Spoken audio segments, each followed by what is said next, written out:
Olá, tudo bem? Meu nome é Beethoven Rezende, sou professor e escritor. Bem-vindo a mais uma aula de História Geral, onde estaremos estudando sobre a Grécia Antiga na Antiguidade Clássica. Anteriormente, nas aulas que antecederam a esta, já estudamos o período conhecido como pré-história. Também, na sequência, iniciamos duas aulas falando da Antiguidade Oriental, e na Antiguidade Oriental destacamos o Egito Antigo e a Mesopotâmia. Nesta aula, estaremos ainda caminhando dentro da Antiguidade, da Idade Antiga, mas precisamente na Antiguidade Clássica. Iremos falar sobre os gregos, a Antiguidade grega.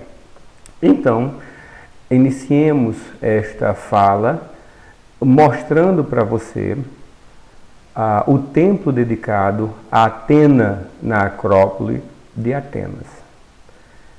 Quando lembramos, ou falamos, ou lemos alguma informação sobre a Grécia, você percebe certamente que ela trouxe uma grande contribuição em várias áreas, não apenas na arquitetura, como você está vendo, algumas colunas onde possuem suas extremidades, os capitéis, com uma riqueza de detalhes, sejam elas Corinto, dórios, jônicos, e você ainda tem condição de ver que, além desta beleza na arquitetura, você pode perceber em uma sociedade que também traz uma religiosidade muito profunda.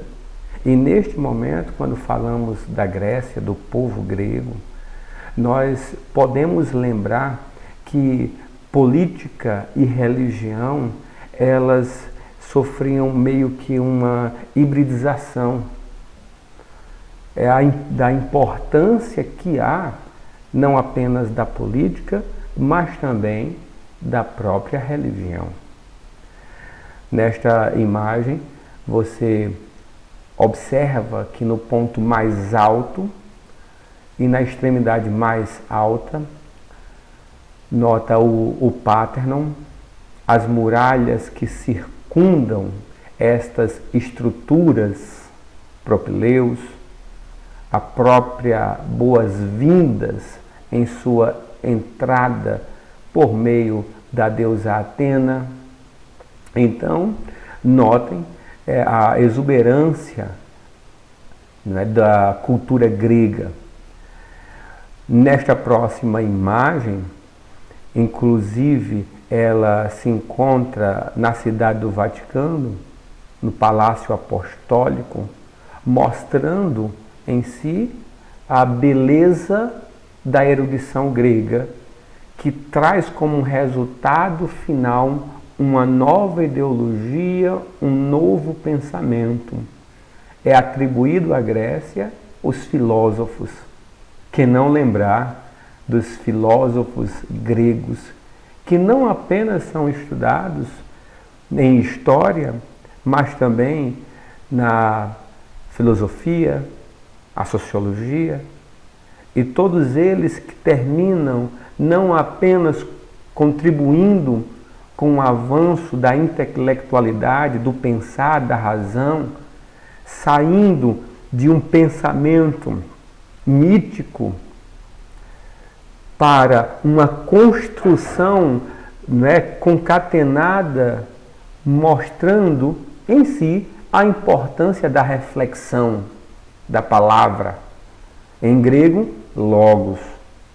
Então, você percebe ainda a importância, a influência e a propagação de um universo que foi registrado não apenas na arquitetura, na filosofia, na literatura, mas também em artes gravadas, cravadas, entalhadas.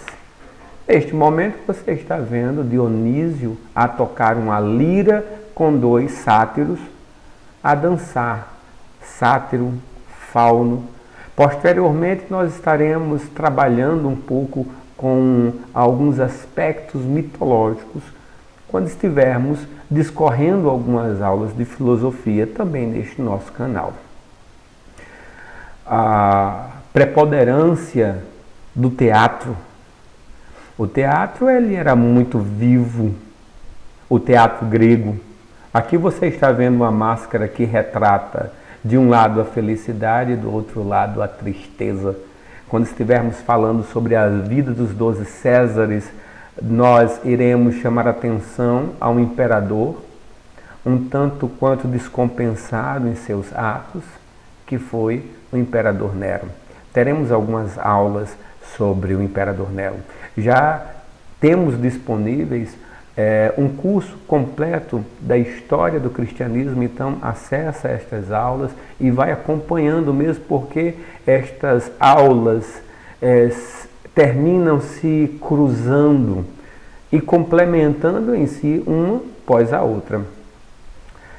Aqui você nota, em particular, mulheres cuidando de um touro sacrificial, então não diferente de outras culturas da antiguidade, o sacrifício animal era comum. O povo hebreu sacrificava e neste momento nós estamos trazendo uma preparação a um touro que seria imolado. Quando falamos ainda da cultura e erudição grega, é bem verdade que, principalmente na nossa atualidade, muitos deuses têm sido resgatados e, de uma forma midiática, feito em si, trazendo uma tradição mítica e, às vezes, uma invenção humana contemporânea, midiática. Mas ao que eu quero registrar neste momento é a ressignificação existente na vida mitológica de muitos deuses gregos que foram incorporados pelo panteão. A expressão panteão era uma estrutura que abarcava todos os deuses, mas para o povo romano, o panteão romano, ele integrou, ele se apropriou destes deuses do panteão grego. Então eu trago aqui apenas de uma forma ilustrativa alguns deuses como Zeus, Hera, Ares, Poseidon. Aí temos Apolo, Atena, Afrodite, Hefesto, Heráclito, Hermes. Então, estes deuses, o que traz como curiosidades é que eles possuíam também sentimentos ligados e atribuídos aos seres humanos. Eles se relacionavam, eles se apaixonavam, eles se iravam, eles combatiam, eles guerreavam. Inclusive, alguns deles se apaixonavam pelos seres humanos e o nascimento, por meio daquele resultado final desta relação de Deus e o homem, nascia o que era conhecido, ficou conhecido como os semideuses.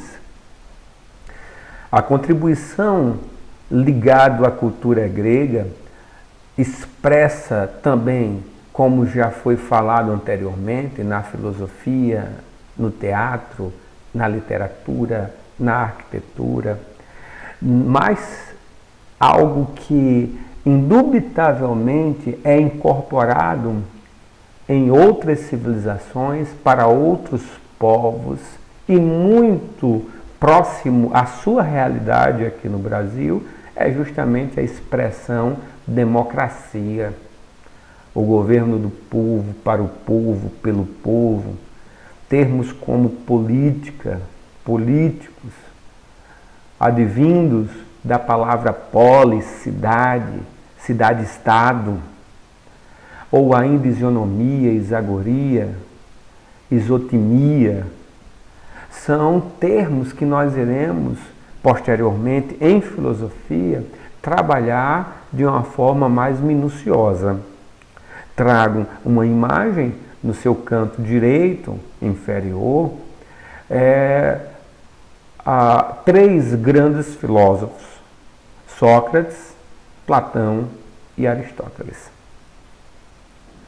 Na pirâmide social, nós podemos ver e destacar algumas particularidades que eu quero que prestem atenção neste momento. Quem de fato eram os cidadãos? Notem que na imagem anterior nós estávamos falando sobre a palavra democracia, mas era comum a existência dentro das cidades gregas a presença de escravos. Os escravos iriam possibilitar que os cidadãos pudessem, de fato, viver a sua cidadania participando, assim, dos aspectos políticos do que eles entendiam, inclusive pelo termo ócio. Quem eram estes cidadãos? Os cidadãos eram homens com mais de 18 anos, participavam do governo e tinham muitos direitos, podiam ter propriedades e pagavam impostos. Eles não trabalhavam. As mulheres, sejam elas livres ou não tinham direitos. Não podiam participar da política. Sempre deviam obediência ao homem. Primeiramente ao pai, posteriormente ao marido. Então ela saía do ambiente patriarcal em que a figura do seu pai estava propiciando segurança, mas também autoridade, e agora iria passar para as mãos do marido. As ricas ficavam em casa, as pobres trabalhavam. Nós iremos, em breve, produzir também algumas aulas falando sobre a vida cotidiana da mulher em algumas comunidades, ou melhor dizendo, civilizações antigas. Destacaremos as mulheres egípcias, as mulheres hebreias, as mulheres gregas e também as mulheres romanas. Vocês irão perceber que, por mais que de fato houve um avanço à figura feminina, a figura e a pessoa da mulher, ainda vivemos em um sistema com uma influência patriarcal tão grande que propicia índices terríveis para a sociedade brasileira. E eu estou falando, no caso, deste fenômeno tão medonho que se chama o feminicídio, a morte e também a violência à mulher. Então, estas mulheres, na antiguidade, na civilização grega, elas, se fossem ricas, ficavam em casa, as pobres tinham que trabalhar. Os estrangeiros eram livres, mas não participavam da vida política, pagavam impostos e serviam ao exército. Não podiam ter propriedades, normalmente trabalhavam no comércio. E por fim, os escravos, eles não eram livres, eram propriedades de algum cidadão, eram prisioneiros de guerra ou filhos de escravos, trabalhavam na agricultura ou no serviço doméstico. Quando nós estudamos ou refletimos um pouco sobre a civilização da Grécia antiga, nós podemos ver que ela foi dividida em algumas fases. A primeira fase, conhecida como período pré-homérico. E neste período pré-homérico aonde inicia, de fato, o povoamento daquela área que conhecemos também hoje como a Grécia. Existiam vários povos e eu elenco, não é, eles diante de você: os aqueus, cretenses, jônios, eólios e dórios. Estes povos, eles estavam se unindo. Ora, eu quero chamar a atenção, no seu lado direito, eu trago uma imagem, né, em uma guerra que houve, conhecida como gregos e troianos.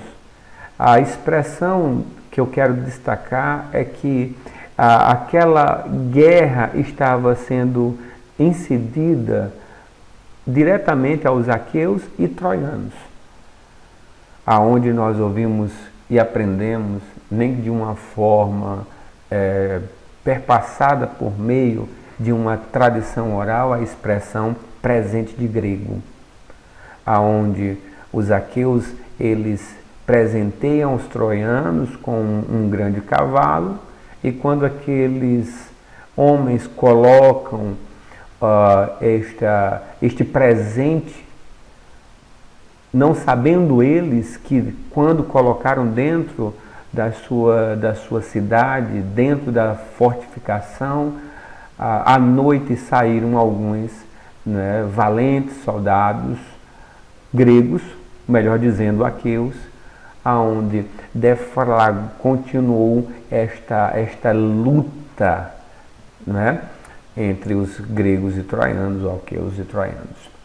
A próxima fase, conhecida também como um período homérico, então veja a importância de Homero, é atribuído a ele os escritos da Ilíada e Odisseia, livros belíssimos.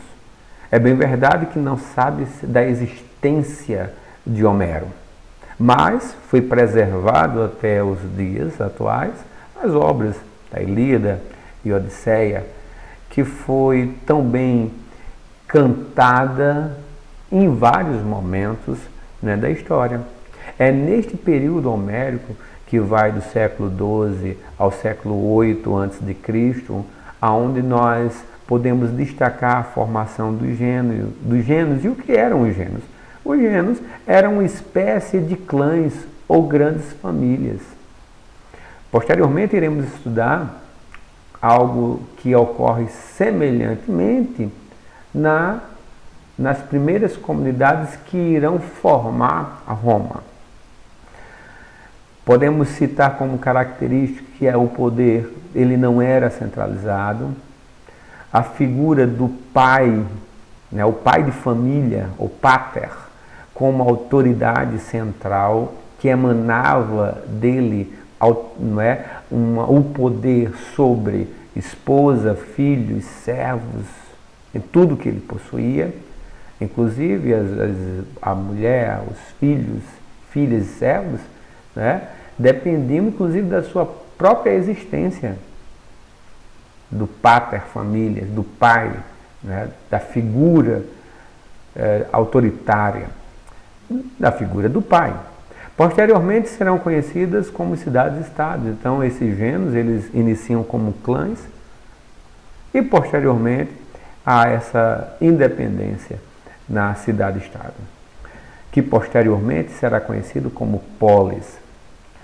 Então, na sequência nós podemos notar a terceira fase da Grécia Antiga, conhecida como o período arcaico, do século VIII ao século V a.C. Ela é caracterizada, de fato, pela formação das cidades-estados gregas, a formação da polis. Então, no momento em que se consolida a polis grega, é bem verdade que irá haver um desenvolvimento urbano. E esse desenvolvimento urbano nos encanta até hoje. Foi e não apenas influenciada, mas incorporadas em muitas arquiteturas modernas, né, contemporâneas, indo um pouco atrás, a própria medievalidade. As principais cidades-estados, que inclusive nós iremos destacar brevemente, são as cidades de Esparta e Atenas. As principais características da cidade de Esparta, e isso aí ele foi inclusive muito difundido por meio de filmes, que se chama justamente a possibilidade de uma educação militar para as crianças a tal ponto de formá-los excelentes homens de guerra, máquinas de guerra. Esparta era altamente militarizada, então em suas conquistas, de fato, além de pegar, se apropriar do espólio de guerra, eles traziam consigo, né, os vencidos. Então, havia sim escravos, como nós já percebemos. A diferença é que Esparta não procurou consolidar os territórios vencidos. Ora, quando falamos sobre o governo, era um governo totalitário e oligárquico. A expressão oligarquia é um pequeno grupo que irá gerir as decisões daquela cidade-estado. Uma das grandes contribuições midiáticas apenas para trazer, nem que minimamente, informações que aludem a esta civilização antiga, foi o filme 300, que nós iremos, né, ver algumas pequenas cenas sobre ele. Então, assista aí e não sai do canal.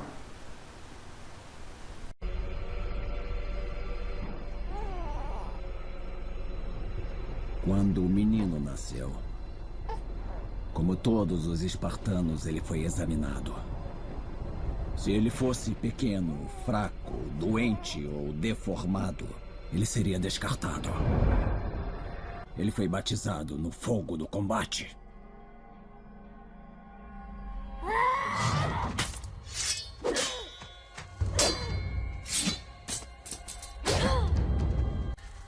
Foi ensinado a nunca recuar, a nunca se render. Ensinado que morrer em serviço num campo de batalha por Esparta era a maior glória que ele poderia alcançar em sua vida. Aos 7 anos, como era de costume em Esparta, o menino foi retirado de sua mãe e levado para viver num mundo de violência. Construído pelos 300 anos da sociedade guerreira de Esparta, para criar os mais fortes soldados que o mundo já conheceu, o Agogê, como é chamado, força o menino a lutar, a passar fome, a roubar e, se necessário, a matar. Esta foi sua iniciação. Esta experiência para ele era o retorno para o seu povo como um guerreiro espartano.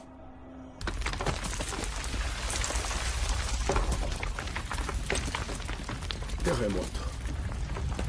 Não, capitão. Formação de batalha.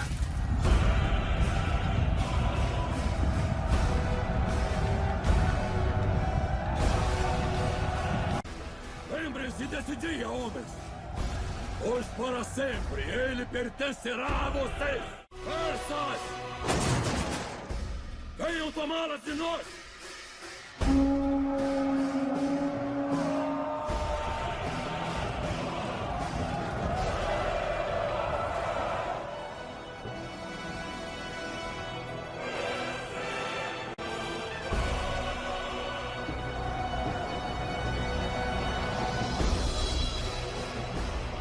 Aguentem!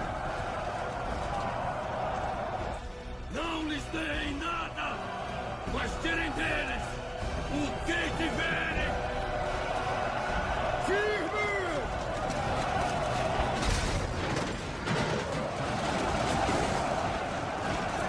Agora!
A segunda cidade que destacamos nesta aula, ela, diferentemente de Esparta, Atenas, quando entrava em conflitos com outras cidades, ela incorporava aquele local. Então era uma expansão colonizadora, uma expansão que não apenas vencia, mas se apropriava e consolidava daquela região. Um comércio era vivaz, o comércio foi se desenvolvendo de uma forma muito intensa. Havia a escravidão, diferentemente do que ocorria em outras civilizações anteriores, inclusive a espartana, é que havia uma escravidão por meio da etnia. Eles se achavam superiores. É interessante que depois, muito depois, esta superioridade étnica irá ser relembrada. Mas isto é uma discussão para uma outra aula em um outro momento. A democracia, como eu acabei de falar, né, ela nasce em Atenas. A quarta fase da Grécia Antiga, que ela meio que hibridiza com uma quinta fase, que é justamente um período helenístico, mas podemos destacar que é nesta fase em que acontecem as guerras greco-pérsicas, conhecidas também como as guerras médicas. E são nestas guerras aonde um grande líder se aflora, que é o estadista ateniense Péricles. Na Guerra de Peloponeso, eu chamo a atenção de 431 a.C. a 360 d.C., uma guerra entre Atenas e Esparta. Lógico, o poder, a pujança militar espartana os favorecia. E nisto foram os vencedores. Por fim, neste momento de transição ao período helenístico, e nesse período helenístico eu quero lhe chamar a atenção pela própria expressão helenismo. Essa expressão helenismo, ela foi maximizada por meio do grande Alexandre, que inclusive incorpora ao nome dele como Alexandre o Grande, imperador macedônico, aonde há uma expansão e uma influência da cultura e erudição grega para outros povos. Ora, a Macedônia, quando ela surge em um cenário expansionista, ela encontra não apenas Atenas, mas Esparta desgastadas. Então, o helenismo é uma contribuição, mas principalmente a influência da cultura grega, do pensamento grego, aos povos que seriam agora incorporados e influenciados. Trago como uma curiosidade para você justamente a contribuição da civilização grega para o desenvolvimento do cristianismo. Lembrem-se que, dentre estas características, chamo a atenção apenas a erudição intelectual grega, mas ligada diretamente à sua língua, o grego comum, o grego koiné. O grego koiné, ele foi utilizado para traduzir a Bíblia, ou livro sagrado, melhor dizendo, da comunidade judaica, do povo hebreu, do hebraico para o grego. Quando eu faço essa tradução, que recebe o nome de Septuaginta, e coloco na mão da religiosidade judaica, quer queira, quer não, eu estou influenciando, eu estou, não é, mostrando uma possibilidade por meio daquela língua que iria descortinar uma erudição filosófica. Se você tiver curiosidade, perceberá que o Novo Testamento ele foi escrito majoritariamente em grego, apenas expressões aramaicas estão presentes naqueles escritos que foram, não é, com tantas contribuições e com o passar do tempo foram construindo livros, e nestes livros foi se consolidando o que a igreja cristã conhece como cânon, o cânon do Novo Testamento. O cânon do Novo Testamento significa os livros sagrados, inspirados pelo Espírito Santo de Deus, que compõem o Novo Testamento. As sagradas escrituras que estão diante, né, desta comunidade que nasce como seita no seio da civilização ou do povo judeu, do povo hebreu, e que se, não é, concretiza enquanto religião oficial ainda no século IV depois de Cristo. Primeiramente por um apaziguamento às perseguições que tinham iniciado por Nero, né, através do imperador Constantino, e a sua oficialização de fato se dá com Teodósio. Então, notem que o helenismo ele trouxe possibilidades, né, de uma, não apenas para o povo judeu, mas também para os gregos, romanos, né, egípcios, e quando eu estou falando para os gregos, por uma unidade maior na questão da intelectualidade e erudição. Se você tiver algumas dúvidas ou quiser aprender um pouco mais sobre a história da igreja cristã, no nosso canal, neste canal, encontra-se um curso, desde o seu nascimento até como se encontra a igreja cristã moderna.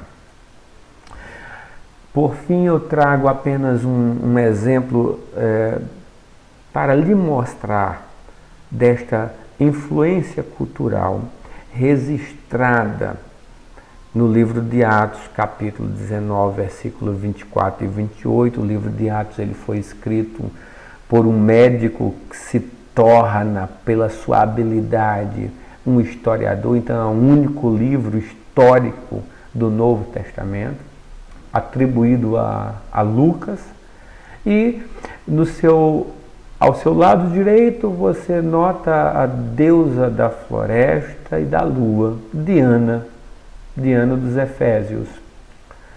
Notem que ela traz em si um poder da fertilidade, é uma deusa que atribui, que possibilita, que fertiliza não apenas o campo, os animais, mas também os seres humanos, né? E eu trago para você esta leitura, já estamos concluindo esta primeira fase da Antiguidade Clássica, o texto em si, em que referência ela faz menção ao que nós estamos falando.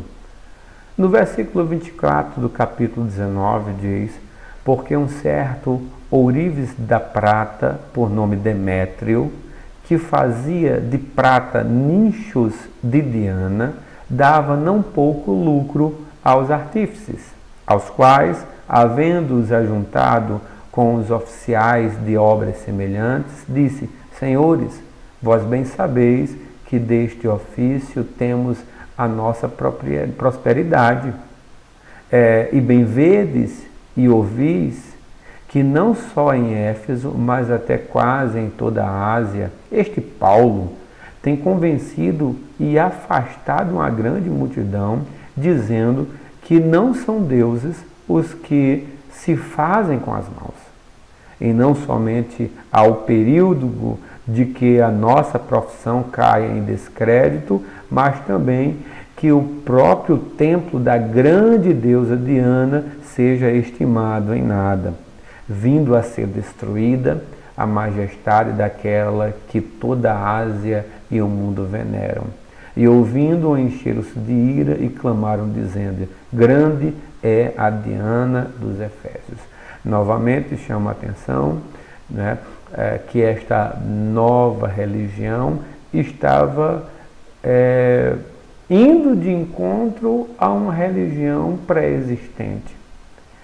E esta religião pré-existente, ela tinha como canal não apenas de domínio, mas de financeiro também.